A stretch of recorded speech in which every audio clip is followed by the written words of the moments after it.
David Girondin Moab, je suis metteur en scène, marionnettiste. Avant j'ai fait des études plus classiques d'économie, de philo, de lettres. Mais au niveau de champ artistique qui nous concerne, c'est vraiment ça, la sculpture d'abord, donc les arts plastiques, voilà, des objets, des installations, et puis après la marionnette et puis la mise en scène. La compagnie Pseudonymo, elle a été créée au sortir de l'école de Charleville, quand je suis parti de l'école en 99-2000. Alors je l'ai créée avec Paolo Duarte, Laure de Broissia, et puis ensuite on a continué à collaborer ensemble mais dans d'autres types de structures. Et puis j'ai travaillé avec Muriel Tremblot longtemps, qui est scénographe, et avec laquelle j'ai créé beaucoup de spectacles de départ de la compagnie. Donc, on a modélé ça en argile, après on a fait le moulage plâtre. Ok. Et ça c'est papier carton et papier, je ne sais pas comment ça s'appelle ça, craft. C'est plutôt comme ça qu'on a fonctionné, on a adapté des romans. Au départ, plutôt des romans du champ du fantastique, parce que c'est ce qui nous intéressait, c'était de créer des mondes dans lesquels il y avait des liens entre, je dirais, les fantômes, des dimensions parallèles et notre monde à nous. Donc le plateau devenait une espèce de lieu de passage. Et on était toujours en exploration, notamment avec les nouvelles technologies, avec la vidéo quand elle a commencé à arriver sur les plateaux. Donc il y a de ça un petit moment maintenant, mais nous on l'a utilisé à des fins d'illusion en créant des présences, en projetant sur le plateau des personnages avec des fonds noirs, donc en créant vraiment des réelles présences sur le plateau.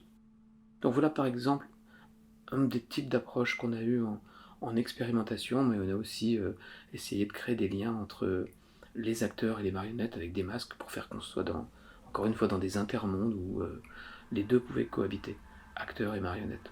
Et c'est à travers ces explorations que petit à petit on en est arrivé à la réalité virtuelle, parce qu'on a aussi beaucoup interrogé la place du spectateur. Puis on en est venu à des expérimentations de plus en plus interactives, de plus en plus immersives, avec cette approche de la réalité virtuelle et des nouvelles technologies en général, de tout ce qui va pouvoir faire que les objets sont vivants mais d'une autre manière, ou en tout cas qu'il y a des immersions dans certains mondes mais d'une autre manière aussi, et qu'il y a une présence du spectateur de plus en plus interactive dans la dynamique de création du spectacle. C'est ce qui arrive notamment en ce moment avec ce spectacle qui s'appelle Téléportation, dans lequel on essaye d'intégrer la réalité virtuelle, mais tout de suite je peux le dire, on n'a pas réussi. Jusqu'alors on a des projets avec la réalité virtuelle qui sont très clairs, très définis, mais on n'a pas encore trouvé l'équipe pour réussir à faire ce qu'on veut faire en réalité virtuelle, à savoir intégrer un casque de VR dans un masque, pour fabriquer une sorte de masque augmenté, où le spectateur, à l'insu d'autres spectateurs, porte un casque de réalité virtuelle et bouge sans qu'on sache ce qui l'anime. La caméra, elle fonctionne avec deux optiques, dos à dos, 180 degrés de chaque côté. D'accord. Et c'est ce qui forme la sphère à 360 degrés. Donc quand on est au niveau des lentilles, c'est là où se fait le stitching, l'assemblage. Et du coup, tu vois, ma main est proche, et plus j'éloigne ma main, et moins j'ai de problèmes d'assemblage. En fait. Là, j'en ai encore un peu. Et si on est là, on n'a plus de problème d'assemblage. La chose la plus concrète qu'on a fait pour l'instant, c'est un film 360, un film immersif, où le spectateur est plongé dans l'univers d'un artiste plasticien qui va l'environner. C'est-à-dire à partir du moment où il porte le casque de réalité virtuelle, il y a Eduardo Félix, un camarade de jeu, qui est là, présent dans le casque, et qui s'adresse au spectateur directement pour lui expliquer comment lui il travaille. C'est la première expérience qu'on a fait. Là aussi c'est une expérience qui est en cours, parce que la volonté ce serait plutôt d'avoir l'artiste au milieu et de pouvoir tourner autour, donc de l'avoir vraiment capturé comme dans un globe de verre. C'est pas ce qu'on a réussi à faire pour le moment, parce que tout ce que j'évoque là, que ce soit le masque augmenté, ou que ce soit cet artiste en globe de verre, la technologie pour le réaliser, c'est pas qu'elle n'existe pas, mais elle n'est pas hyper accessible. Le casque de réalité virtuelle, il a quand même cette particularité de réellement téléporter l'attention d'un spectateur. C'est-à-dire à partir du moment où on met un casque, notre attention, nos sens de la vue et le sens de l'ouïe aussi d'ailleurs, se retrouvent téléportés, vraiment déplacés, à l'endroit où le film qui se déroule dans le casque de réalité virtuelle a lieu. L'objectif d'utiliser ce casque de VR, c'est de créer un spectateur augmenté. Autrement dit, un individu particulier qui va être plongé dans le spectacle, qui va participer au spectacle et qui va devenir un acteur du spectacle. Et ça, c'est vraiment un enjeu passionnant. Je te redis, mais je ne sais pas si c'est quelque chose que tu veux aborder, c'est la mise en vie de l'objet. Mais peut-être que toi, c'est pas quelque chose que tu verbalises spécialement. Tu sais, le fait de donner vie. En ce qui concerne téléportation, le fait d'être dans cette approche avec le masque augmenté, casque de VR intégré, nous a amené à créer un masque augmenté quand même, mais sans casque de VR. Et on est à un endroit où on éprouve des éléments de technologie qui nous permettent de comprendre les dramaturgies qu'il va falloir intégrer avec le casque de VR. Donc pour nous, c'est des étapes, des petits pas qui sont extrêmement importants parce qu'en fait, ça pose beaucoup de questions dramaturgiques. On se retrouve dans ce qu'on appelle des doubles dramaturgies, puisqu'il y a une dramaturgie pour le spectateur et une dramaturgie à l'extérieur pour ceux qui regardent. Et ça demande que tout ça avance ensemble de manière cohérente, qu'il se passe quelque chose tout le temps pour tout le monde.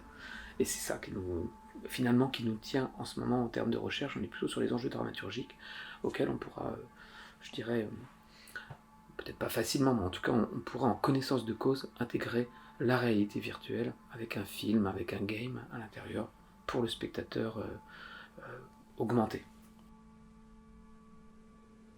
Les spectateurs qui n'ont pas de masque, parce que tout le monde n'a pas de masque, finalement, tout bien pesé, on est peut-être à une dizaine de spectateurs qui vont avoir des masques dans la prochaine représentation, qui vont être guidés par du son dans chacun des masques, à l'insu les autres spectateurs ne le savent pas, qu'ils ont des sons, des instructions poétiques, etc. Mais c'est ça qui va les guider pour l'instant, c'est des éléments sonores.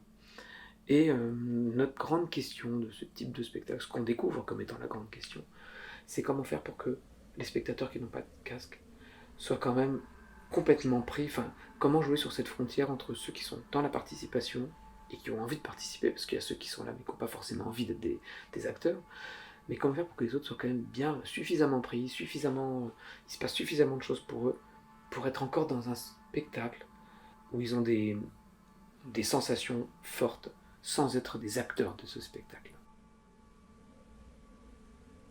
Et sur ce spectacle, il n'y a qu'un seul acteur, c'est celui qu'on appelle parfois le maître de cérémonie, ou par tout un tas d'autres noms, en tout cas celui qui invite les spectateurs à entrer et qui est en connexion avec la machine qui est là au milieu, qui sont tous les éléments dramaturgiques qu'on a inventés pour faire que cette histoire ait du sens pour tout le monde.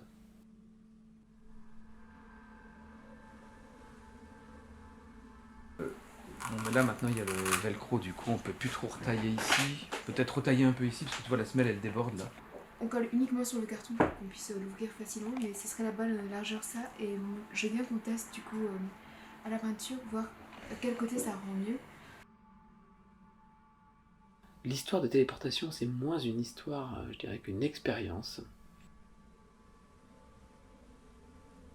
Comme on est au plus près, très près, à la loupe, les spectateurs ne réalisent pas ce qui se passe. Ils sont dans un monde vraiment plutôt SF, dans ce qui se passe, dans les enjeux, dans la machine crypto-quantique, dans les outils qui sont à manipuler. Mais si on regardait tout ça de loin, on pourrait voir que finalement on assemble et on se met à manipuler des gamètes, des ovules, des choses comme ça, mais tout ça vu de manière tellement grosse, tellement à la loupe, qu'on est dans un autre monde.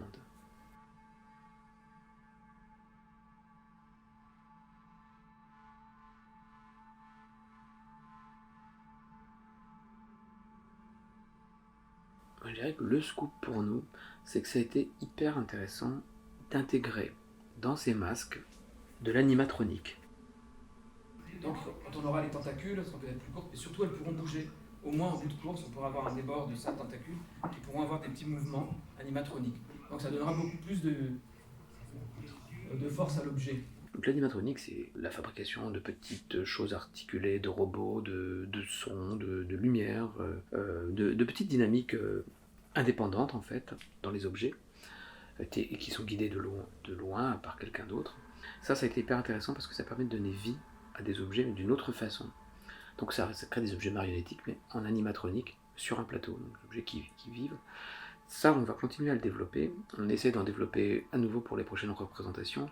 Et on sait qu'on a vraiment beaucoup de possibilités, beaucoup de choses qu'on pourrait intégrer pour enrichir ce spectacle avec l'animatronique. Et en ce qui concerne la recherche en réalité virtuelle, là, on va continuer à travailler, mais de façon parallèle, sur des projets plus circonscrits, c'est-à-dire on va essayer de créer le masque augmenté. Et simplement le masque augmenté sans le rattacher à un projet de création pour parvenir à le créer. Et pour ce faire, on travaille avec un dispositif qui est le dispositif qui m'a fait rentrer dans la réalité virtuelle, qui s'appelle Chimère, qui est un dispositif du ministère, pour accompagner la recherche autour de la réalité virtuelle, autour des nouvelles technologies. Donc on va refaire encore une résidence avec leur accompagnement. C'est des partenaires qui nous accompagnent depuis 2 ans maintenant sur ce type de gestes de recherche.